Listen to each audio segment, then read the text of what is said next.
And as we're driving, getting about halfway across these fields, all these U.S. Marshals start running up to us thinking we're stealing all the equipment, you know? We're like, hey, dude, we work here. We're just saving it so it doesn't fall in the hole. That's crazy, man. So that house you said where you guys were at just ended up sliding and didn't get sucked into it? Didn't go in the hole. It was, it slid 30 feet down the hill and ended up in the lake. It took 3 days. The hole was so big. There's a canal from that lake into the Gulf. And the Delcom Canal that the shrimp boats use. And the canal was running backwards from the Gulf of Mexico and into the hole, and it was like a big giant waterfall going into the hole, okay? And Delcom Canal usually flows like a couple miles per hour towards the Gulf. It was running backwards 30 miles an hour. Jeez. So, I mean, the Gulf is going to, you know, the unlimited supply of water. Isn't it took that canal running backwards at 30 miles an hour, it took it 3 days to fill that hole up. And this is not a little dinky canal. This is a canal that shrimp boats go up and down on barges and things. This is a big canal. Isn't the chimney from that house that y'all are on, isn't that chimney still above the water? Yeah, it's still sticking out of the water. They said that in the History Channel, that there's a chimney still sticking out. But a shrimp boat or a tugboat actually got caught in the current in the canal and was being pulled backwards to it. Yeah. And they had it wide open, and they were still going backwards. And before it went in the hole, at some point, the whole crew on the boat bailed off the sides of the boat and swam to the bank. And that boat went over the falls into the hole. How are they not sucked in? How can they swim to the bank if they boat can't Well, do it? it's not that far to the bank, you know. I mean, they were able to dive off, you know, jump off and get to the bank. Did it soon enough when they weren't right at the edge, you know. When they saw that there was no way they were going to save their boat, that it was going backwards and they had the throttle wide open, they all jumped off. Nobody died, right? Not a single person died. That's crazy. There was one or two guys. I think it might have been one guy in a little flat bottom, little rowboat, little small motor maybe, out fishing in the lake. When the bottom fell out and all the lake went in the hole and all that lake drained out from under him, and you know he ended up being grounded in the mud before it went into the hole, and he walked away from it through the mud. Was that the guy that thought the world was ending on the History Channel? I don't know if you saw the show. There were several. Those coon asses thought the world was ending. What were y'all thinking the whole time? Well, we knew what was happening, and the mine was caving in. So that's what happened. Was just the big hole from the mine? Well, the official version is that Texaco punctured the mine, and Texaco caused the whole thing, and Texaco footed the bill for the whole thing, and the tens of millions of dollars of settlement money. But the true story was that there was a sinkhole in that spot, and they happened to be drilling over that sinkhole, and the land had been subsiding there for years, and it had accelerated to where it was subsiding at about,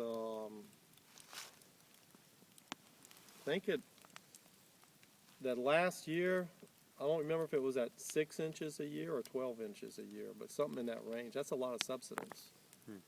And our attorneys, the Gardens actually found an old geological study from like the 30s or 40s or something, where this geologist pinpointed the underground erosion that was happening in the dome, and it was right where it happened.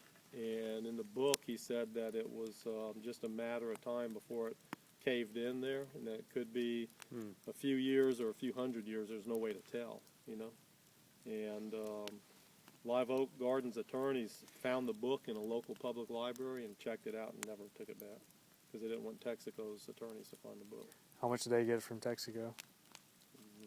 10 million? Probably something like that, yeah. You and Mom were living down there? Yeah. And Laura? Yeah, we should have sued too or something, you know, mental anguish or something. We didn't get nothing.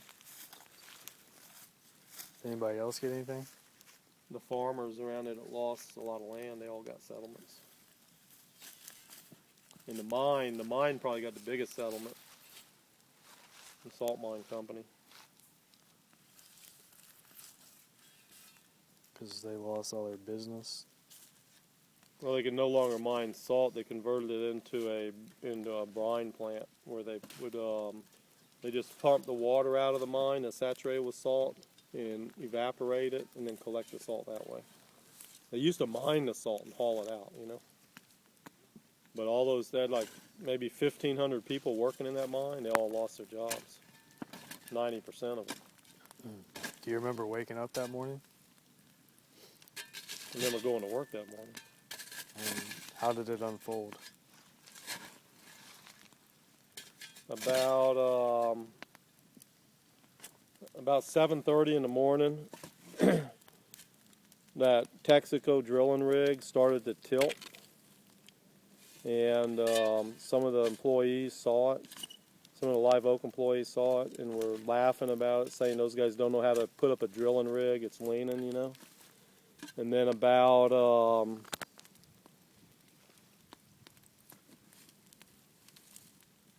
an hour later, maybe, I don't know, the rig actually tipped over.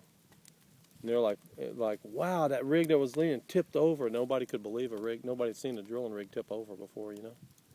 And I forget what time the bottom fell out of the lake. But when the bottom fell out of the lake, that was probably around 9 o'clock, maybe. Were there signs of that, or did it happen all of a sudden? Well, the drilling rig was the only sign, really. Oh, yeah, Because the besides sinkhole had that. started right where the rig was drilling. And when the bottom fell out of the lake, the bottom of the lake literally dropped down, and it made the water rush to the middle and then go back, and it made like about a 3-foot wave. It's like a real shallow lake. But it made the bottom went whoomp like that, and it made all the water go slosh and make a wave, you know. And that was the first major sign of something seriously wrong, besides the rig tipping over, you know. At what point were y'all like, this is not just something wrong with the rig, this is something major happening? Well, when the bottom fell out of the lake and the lake started draining. There was like a whirlpool or something? I didn't see that part by the time I got up to where I could see it. The lake was empty, and there was a big giant hole with water down in it, and the land kept caving in all around the hole, you know, and just disappearing. You'd see like chunks of mature forest. This was like 80, 100-foot tall mature forest. Mm-hmm. You'd see like pieces of mature forest where the land had like a grain to it, and in one direction the land would like tip over and fall into the hole and disappear. But in the other direction, instead of tipping over, you'd see all of a sudden you'd notice a section of trees where you'd see the tops start to move, and the whole little section of land with those trees on it would just slip. It would be on the edge of the hole, and it would just start sliding down into the hole. And you'd watch 100-foot tall pecans and oaks. You'd watch them just start slowly. It's like slow motion. You'd watch them start moving down, and they just keep sliding down like that. It might be an acre at a time or something, but you'd see it just moving down, and you'd see it go down, and you're looking down in the water like in a toilet bowl or something. And you'd see it go down, and the trees would start to enter the water, and it'd just keep moving, and you'd see the trees disappear, the tops of the trees. I mean, you see them go all the way down under the surface of the land, and then farther down into the water and disappear. Your mind's blown? It was pretty freaky, yeah, watching it. What I heard you saying on the History Channel was, look at that tree over there. To Really? like Is that a what it group was? of people. Yeah. Or something like that. It's like, Right, look at that tree over there. And by the time it got going good, you know, there's a lot of helicopter traffic between there and the Gulf from Lafayette. Lafayette's like a center for helicopter transport in the Gulf. And there must have been a dozen little planes and helicopters doing a big circle around it. Everybody just it's like a big rotation Just of little watching? small aircraft loop just circling around Like watching they were it. getting sucked in too. Yeah. It's a vortex. Yeah, the Jefferson Island Triangle. It was pretty wild, man.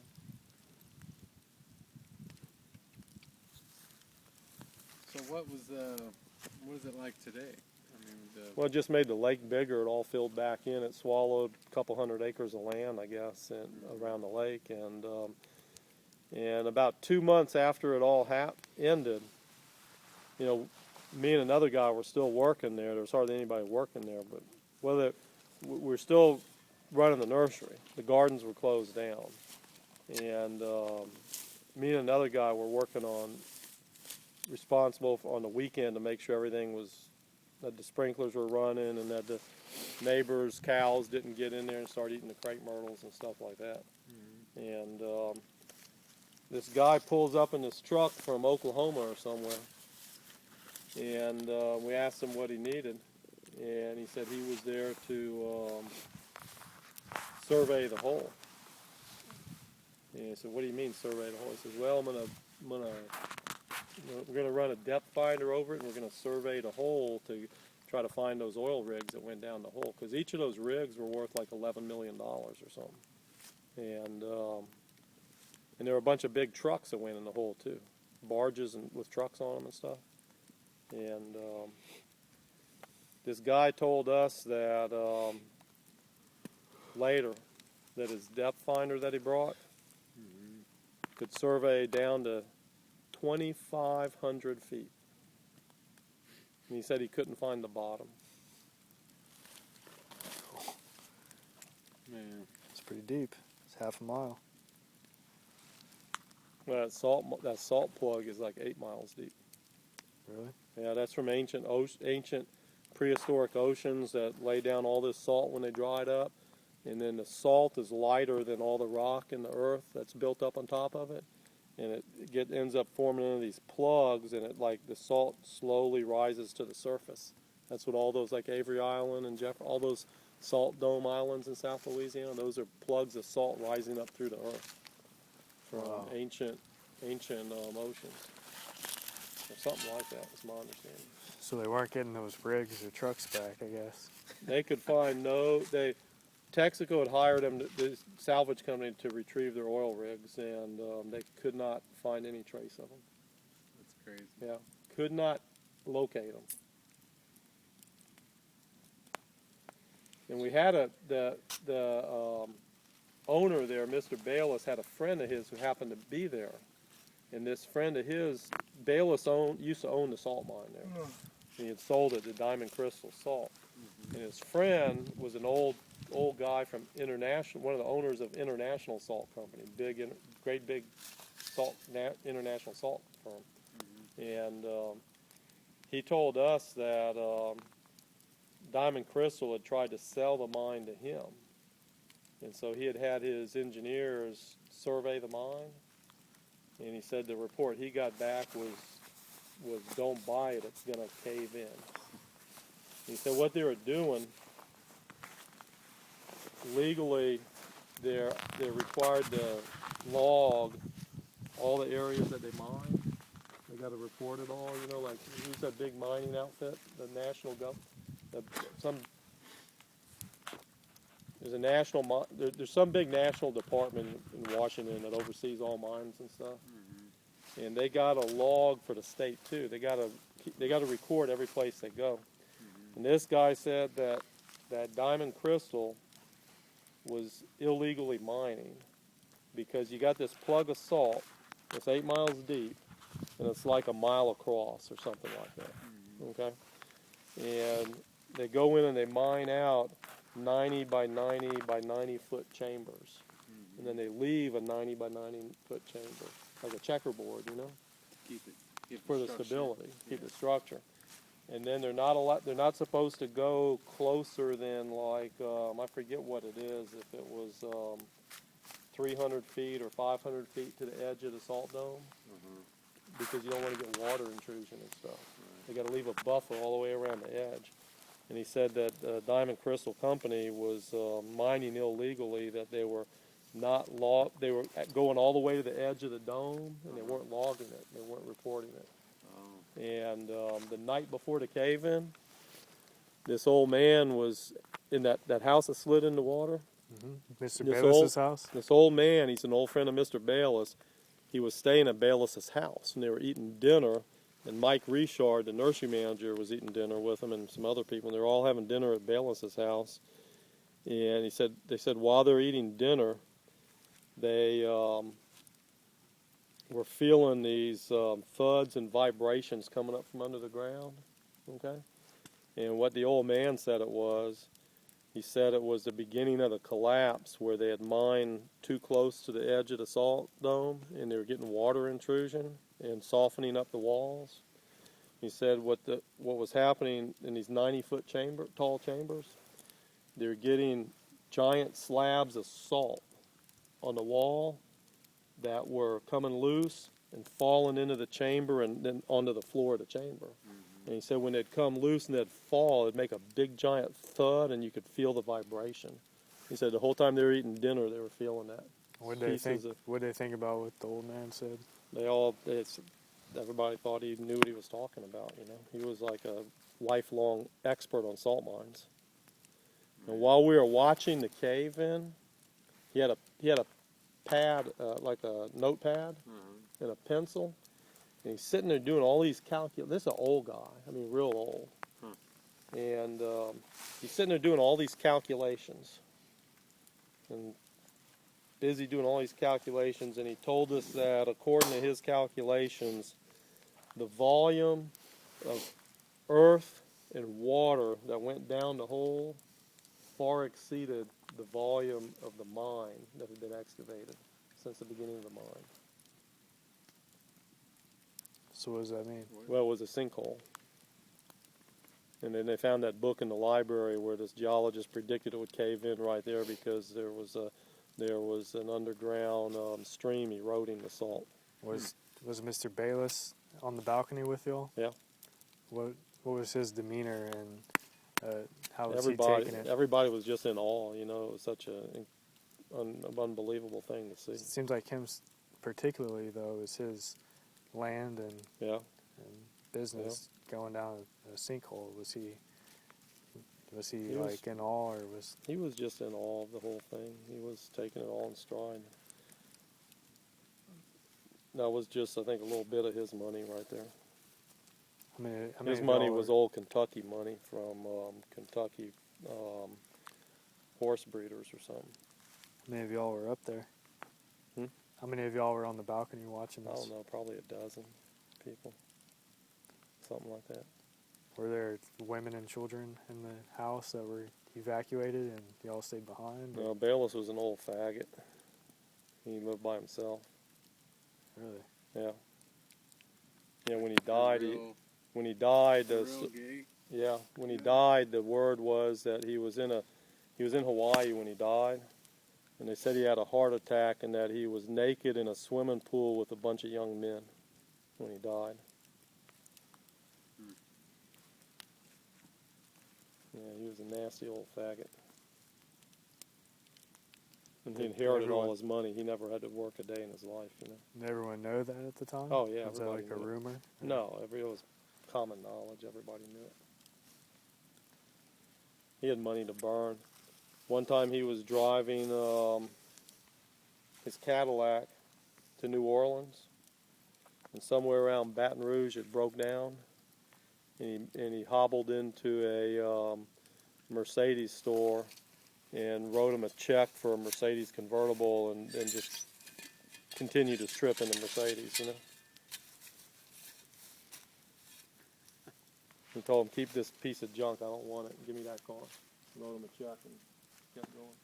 That was back in the 70s. Max. And that car back in the 70s was like $45,000, I think, and that was like an unbelievable amount to pay for a car back then, you know. It's unbelievable to pay these days. Yeah. Where was Mom the whole time? Did you call She her was and tell her shopping what in was happening? Lafayette with Grammy, and they kind of freaked out. They were hearing it on the news. You didn't send her a text message or anything? Oh yeah, yeah. I put a message in a balloon and Carrier launched it pigeon? in the air. Yeah. But it got sucked in the vortex. It never made it.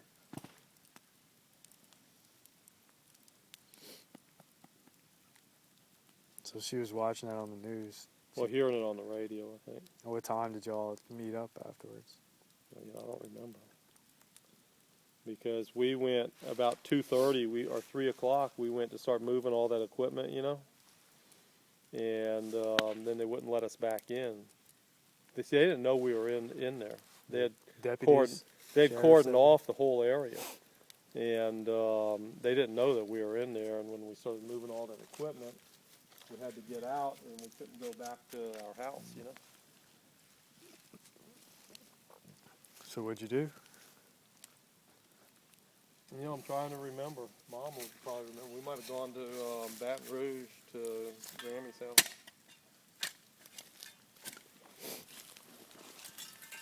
I don't know what I'm thinking we did.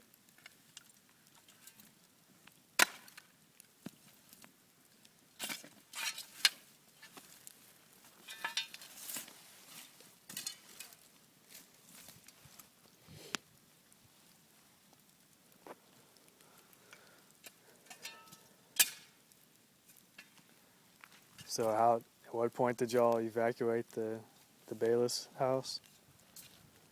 Some guy said, "I'm getting out of here." Yeah.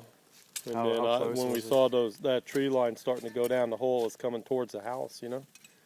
And one guy, when he saw that tree line starting to go, he kind of freaked. He said, "Man, I'm getting out of here," sort of, you know. And I stayed for maybe another minute, and I said, "Yeah, I'm going too." Everybody else, and that's when we walked down in the parking lot, and then those deputies showed up, and I guess everybody else left about that time too. And that's when y'all saw the big salt barge. Yeah.